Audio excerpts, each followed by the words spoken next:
Hello दोस्तों, नए video में बहुत बहुत स्वागत है। एचडीएफसी बैलेंस एडवांटेज फंड का लेटेस्ट रिव्यू हम 2021 में लेकर आए हैं। फंड ने बहुत ही बड़ा कमबैक किया है 2020 और 21 में। फंड का परफॉर्मेंस सुधरा है। इस वीडियो में दोस्तों हम आपको इस फंड के बारे में बताएंगे, जो बैलेंस एडवांटेज म्यूचुअल फंड है उसके बारे में। एनएवी बताएंगे, डिविडेंड में क्या एनएवी चल रही है, रेगुलर प्लान में क्या एनएवी चल रही है, लेटेस्ट एनएवी परफॉर्मेंस हम आपको इस वीडियो में बताने वाले हैं। शॉर्ट टर्म में क्या परफॉर्म किया है फंड ने, जैसा कमबैक किया है उसके बारे में बताएंगे। लॉन्ग टर्म में क्या परफॉर्मेंस रहा है, लॉन्ग टर्म मतलब आपने अगर इंसेप्शन में भी कितना पैसा लगाया था तो आज उसकी क्या उसकी वैल्यू रहेगी, वो सब बताएंगे। पोर्टफोलियो के बारे में डिस्कस करेंगे, फंड में क्या स्टॉक्स हैं, हो सकता है कुछ स्टॉक्स आइडियाज आपको भी यहाँ मिल जाए। और लास्ट में वर्डिक्ट कि ये जो फंड है HDFC balance advantage mutual fund आपके लिए, आपके जो फाइनेंशियल ऑब्जेक्टिव है उसके लिए सही है या नहीं। तो दोस्तों, लगभग 40,000 करोड़ रुपए फंड मैनेज करता है और भारत में one of the largest mutual fund है एचडीएफसी बैलेंस एडवांटेज फंड। आप देख सकते हैं 1994 फरवरी में शुरुआत हुई थी। तो फंड के अलग नाम थे, अलग ऑब्जेक्टिव्स थे। फिर 2018 में फंड की मर्जिंग भी हुई है। लेकिन टोटल अगर आप रिटर्न देखेंगे तो 17.75% है। मतलब 4 साल और कुछ महीनों में इस फंड ने पैसों को डबल किया है लॉन्ग टर्म में दोस्तों। मिस्टर प्रशांत जैन 2003 से इस फंड को देख रहे हैं और one of the largest longest serving fund manager है। HDFC top 100, HDFC flexi cap जो कि पहले एक मल्टी कैप, इनफैक्ट अभी भी मल्टी कैप फंड है, तो नाम उसका चेंज हुआ है, तो एचडीएफसी फ्लेक्सी कैप फंड के भी फंड मैनेजर है। अब फंड किसके साथ कंपीट करता है, देखिए दोस्तों, ये बहुत ही एक बड़ी एक गलत धारणा है कि म्यूचुअल फंड हमेशा हमको 20-25% रिटर्न देना चाहिए। ऐसा नहीं होता है। फंड को बीट करना होता है अपने बेंचमार्क को, और इसका बेंचमार्क क्या है? निफ्टी 50 हाइब्रिड कॉम्पोजिट डेट, मतलब 65% इक्विटी, 35% डेट, क्योंकि ये टैक्स में आपको एडवांटेज मिल जाएगा। अब एनएवी देखिए 244.36, अगर आपने डायरेक्ट प्लान में किया है, रेगुलर में 232.15। ये मैं अप्रैल की 25 तारीख की बात कर रहा हूं दोस्तों। और 28.2 डिविडेंड प्लान जो है उसकी ये एनएवी चल रही है। डिविडेंड प्लान में कम होता है क्योंकि हर महीने कुछ डिविडेंड ये फंड दे देता है, तो उस हिसाब से एनएवी भी जो है वो एडजस्ट हो जाती है दोस्तों। अब दोस्तों, ये फंड की जब से शुरुआत हुई थी और फरवरी 26 तक आपने 10,000 रुपए इन्वेस्ट किए होते तो आज उसकी वैल्यू 8,87,000 होती। मतलब अगर आपने 1 लाख इन्वेस्ट किए होते तो लगभग 90 लाख बन गए होते। 90 गुना इस फंड ने पैसा बनाया है। तो इसीलिए दोस्तों, हम जब शॉर्ट टर्म की यहाँ पर देखते हैं कि बहुत सारे इन्वेस्टर्स प्रश्न करते हैं 2 साल रखूं, 5 साल रखूं, तो दोस्तों शॉर्ट टर्म नहीं लॉन्ग टर्म देखना है। फंड हाउस अच्छा होना चाहिए, फंड मैनेजर अच्छा होना चाहिए, तो फिर अच्छा खासा रिटर्न लॉन्ग टर्म में बनता है। मैं ऐसा नहीं कहता कि लॉस नहीं हो सकता है। बहुत सारे फंड हाउस बंद भी हो गए हैं, बहुत सारे स्ट्रगल भी कर रहे हैं, लेकिन यहाँ पर आप देख सकते हैं लगभग 90 गुना, मैं 90x लिख देता हूँ, 90 टाइम्स पैसा यहाँ पर बना है। तो म्यूचुअल फंड को तो कम से कम कुछ महीनों के लिए या 1-2 साल के लिए रखना इतना सही डिसीजन नहीं रहेगा दोस्तों। अब यहाँ पर स्कीम का रिटर्न देखिए, 10,000 की वैल्यू, एक साल में 12,844। अब देखिए शॉर्ट टर्म में आप एक साल में रिटर्न अच्छा है, लेकिन 3 साल में रिटर्न आप देखिए एक साल से भी कम है। तो इस पॉइंट को ध्यान में रखना है। इस फंड ने बहुत ही अच्छा कमबैक किया है 2020-21 में, लेकिन 2019 या 2018 में ये फंड अंडर परफॉर्म कर रहा था। ये देखिए, ये है वैल्यू रिसर्च से, ये शॉर्ट टर्म का ही डेटा है, ये अप्रैल एंड 2020 और अभी तक का डेटा है। अब देखिए फंड ने लगभग 18% यहाँ पर हाइब्रिड जो एसेट एलोकेशन जो है उसको बीट किया है। यही चीज दिखा रही है 6 महीनों में। देखिए 12% हाइब्रिड जो डायनामिक एसेट एलोकेशन है उसका रिटर्न, और फंड का है 29%, मतलब 17% एक्स्ट्रा रिटर्न है। मतलब शॉर्ट टर्म में हमको दिख रहा है। और मैंने जो पुराने वीडियो 2020 में बनाए थे उसमें हमने डिस्कस भी किया था दोस्तों कि ये फंड का परफॉर्मेंस अच्छा हो रहा है, और वो जो साइंस है अच्छा होने के वो दिख रहे थे दोस्तों। और वही चीज आज 2021 अप्रैल के महीने में हमको दिख रही है। भले ही 2-3 साल हमको यहाँ पर स्ट्रेस लगा हो, लेकिन अभी हम लॉन्ग शॉर्ट टर्म में देख रहे हैं, एक साल में फंड का परफॉर्मेंस अच्छा हुआ है। मुझे उम्मीद है कि ये फंड का परफॉर्मेंस अच्छा होता रहेगा। अब यहाँ पर फंड का परफॉर्मेंस अच्छा हुआ है तो पोर्टफोलियो का बहुत बड़ा हाथ है।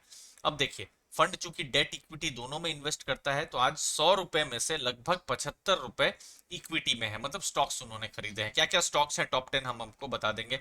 12.95% जो है डेट में है दोस्तों, मतलब जो उन्होंने बॉन्ड्स खरीदे हुए हैं, और 12.2% कैश। अब यहाँ पर एक ही चीज है दोस्तों, H D F C balance advantage fund का अच्छा परफॉर्मेंस होने का कारण ये है, ये भी हो सकता है कि कैश लेवल इनका कम है, लेकिन हमने जो स्टडी किया है कि जो दूसरे बैलेंस एडवांटेज फंड है दूसरी जो कंपनियों के, उनके तो मैंने देखा है 20 से 45%, जी हाँ 20 से 45% तक वो लोग कैश में बैठे हुए हैं, तो ये कम कैश में है।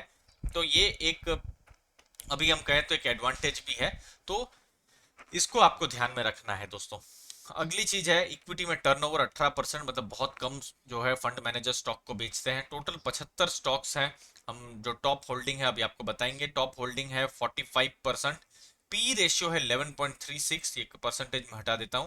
तो ये फंड जो है आपको सस्ते में भी मिल रहा है, प्राइस अर्निंग रेशियो बहुत ही कम है दोस्तों। अब नया उन्होंने क्या खरीदा है, टाटा कम्युनिकेशन, टेक्नो इलेक्ट्रिक, और इसके अलावा आईआरएफसी और भारत डायनामिक्स में उन्होंने और ज्यादा खरीदारी की है। अब दोस्तों ये है आपके सामने 10 नाम। अब यहां पर मैं एक चीज सोचता हूं दोस्तों, लगभग 40,000 करोड़ का पोर्टफोलियो है, 75% समझ लीजिए इक्विटी है, मतलब 30,000 करोड़ के आसपास। अब उसमें भी दोस्तों स्टेट बैंक ऑफ इंडिया 10% है, मतलब 2,800 करोड़, 3,000 करोड़ के आसपास तो फंड ने स्टेट बैंक ऑफ इंडिया में ही पैसा लगाया है। 3,000 करोड़ दोस्तों बहुत सारे mid cap small cap fund का एयूएम नहीं होता है। बहुत सारे फंड 3,000 या 2,500 करोड़ से भी छोटे होते हैं। अब उतना ही पैसा स्टेट बैंक ऑफ इंडिया में बैलेंस एडवांटेज फंड जो है प्रशांत जैन साहब ने यहाँ पर लगाया है, तो मतलब एसबीआई का तो अच्छा परफॉर्मेंस होगा तो ये फंड अच्छा चलेगा ही।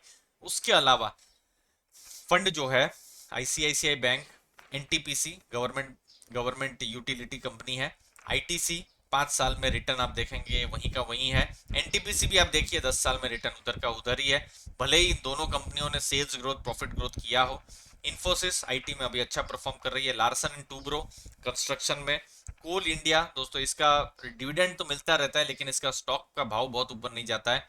सेम चीज पावर फाइनेंस और आरएसी के साथ भी है, ये लोग डिविडेंड अच्छे प्लेयर है लेकिन स्टॉक उतना ऊपर नहीं जा रहा है। तो एक्सिस बैंक है 10वां नाम। तो दोस्तों यहाँ पर आपको समझ में आ रहा होगा कि बहुत सारे पीएसयू नाम है, बहुत सारे यहाँ पर जो बैंकिंग और एनबीएफसीज हैं, तो यहाँ पर एक वैल्यू दिख रही है और उसकी वजह से ही ये पी रेशियो 11.3 है। मैं कुछ दिनों पहले ही एक्सिस ब्लू चिप का मैं रिव्यू कर रहा था, प्राइस अर्निंग रेशियो लगभग 40 के पास था।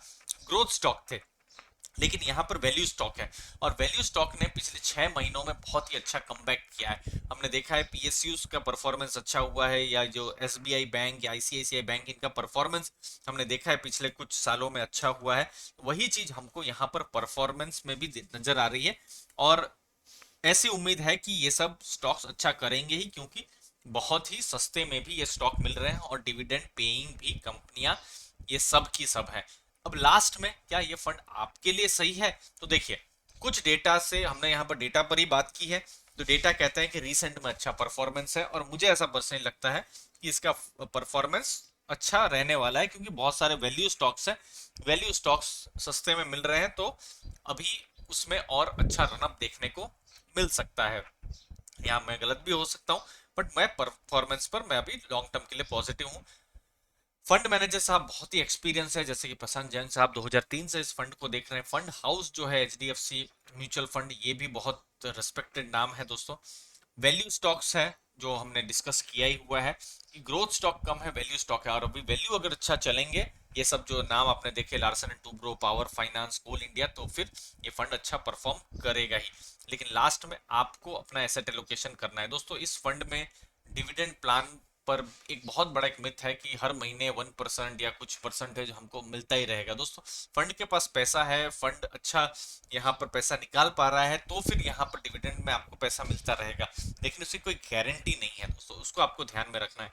इसीलिए जो सीनियर सिटीजन्स हैं या जिनकी एज 50-55 है, जो रिटायरमेंट को अप्रोच कर रहे हैं, तो ऐसा नहीं समझे कि इस फंड से आपके हर महीने की पेंशन जैसा पैसा आ जाएगा, ये गलत आपका एक तरीके से कैलकुलेशन रहेगा। हर जगह में आप अपना पेंशन पर भी ध्यान दीजिए, एफडीज पर भी ध्यान दीजिए, पोस्ट ऑफिस पर भी ध्यान दीजिए, इक्विटी पर भी दीजिए, अपने फाइनेंशियल एडवाइजर की जरूर सलाह लीजिए। लेकिन 1 करोड़ रुपए आपके पास है तो ऐसा नहीं है कि 50 लाख रुपए आपने इसी फंड में डाल दिया, तो वो वाली चीज से आपको बच के रहना है।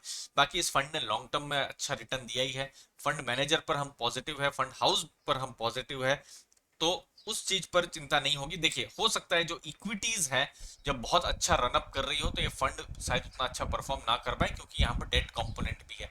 लेकिन जब मार्केट थोड़ी सी ठंडी रहेगी, मार्केट जब नहीं चल रही होगी, जो हमने 2018 में देखा था, तो जो बैलेंस एडवांटेज फंड है, ये मैं ओवरऑल कैटेगरी की बात कर रहा हूँ, तब ये सब फंड अच्छा खासा रिटर्न दे सकते हैं। एटलीस्ट वो इक्विटी रिटर्न को बीट कर सकते हैं। तो उस हिसाब से आपको एलोकेशन समझना है और रिस्क का ध्यान देना है दोस्तों।